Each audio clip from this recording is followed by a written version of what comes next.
Hello and welcome back to another episode of Marvel Mad. I'm your host as always, Dwayne the Captain Coffee, and we have another classic MCU review.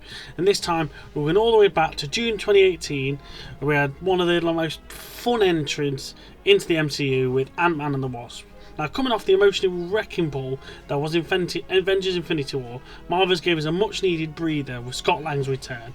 And let's be honest, we all needed some laughs and a giant Pez dispenser after watching half the universe get absolutely decimated and wiped off the existence.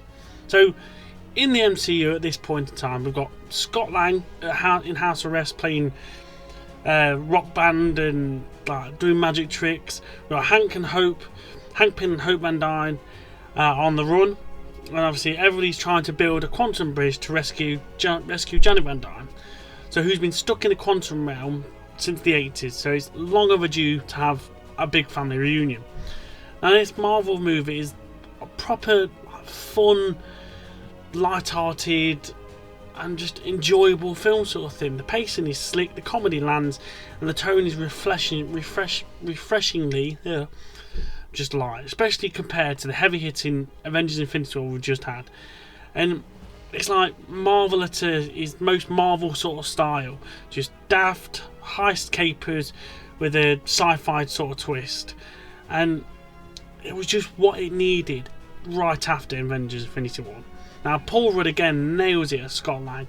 He's lovable, goofy, just a genuinely nice guy that you're always rooting for, and like the magic tricks, the little cape adventure thing he does for his daughter, which 100%, if Eleanor was that age, I would 100% do.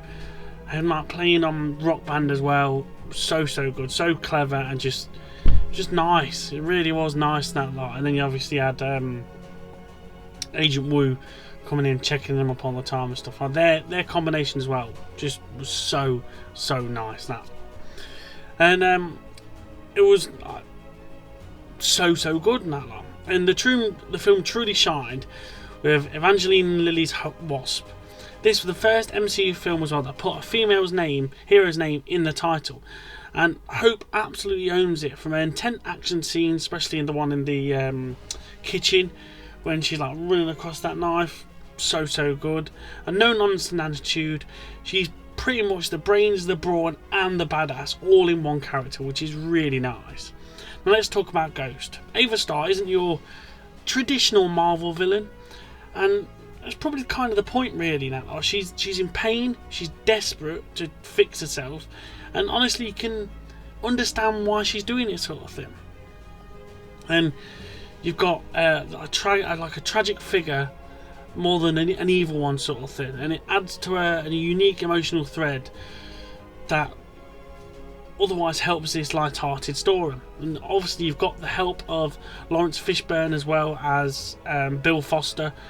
His inclusion I was really happy with. I was hoping that we'd get an old glimpse of him being Giant Man or something like that, but I would love to see him in another Marvel project sort of thing, because I think he'd do really well in it. He's a brilliant actor in that one. But talking about brilliant actors, we can't forget about Luis and his gang as well in that lot. That gang he's got, Scott's little gang with Luis and that lot, they are absolutely just hilarious, that lot. One of them going on about Baba Yaga and the security firm that they've got. It's just brilliant, that lot. And obviously Luis, played by Michael Pena, he 100% needs his own Disney Plus short or mini series or something, because we really want. I'd love to see it. Luis explains the Infinity Saga. You imagine him going back and forwards and telling these daft little recap sequences. It'll be so funny. So go on, Disney Plus, please give us that. We ain't had a Marvel one shot in ages. Give us that one, because that would be outstanding. It'd be so funny. And of course, the big takeaway of this is the quantum realm. And once was a trippy concept, become a critical part of the large MCU puzzle.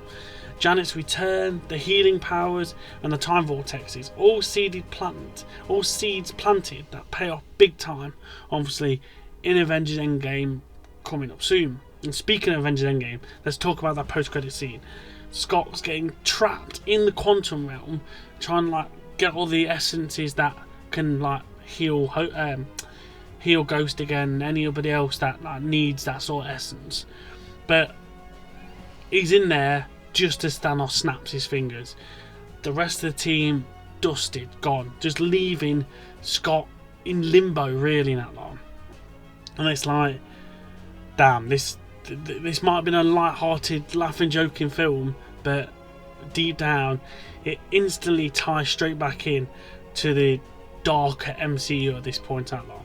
Now, Ant-Man and the Wasp may not have been the flashiest MCU movie, and it's probably not exactly for everybody, but I think it was funny, clever, and just full of heart, and at points it was critical to the larger MCU lore at the moment, sort of thing. It gave us laughs, what we needed right after Avengers Endgame, Avengers Infinity War, and it was just a much needed film at this point in the MCU. And seeing Wasp in full flow as well now, like after getting that teaser and the last Ant-Man film, was really, really nice. But anyway, what did you think of Ant-Man and the Wasp now? Did you enjoy it? Was it not for you? Let me know in the comment section below. Anyway, thank you very much for joining us on another episode of Marvel Mad, and we'll see you all next time. Thank you very much, and goodbye.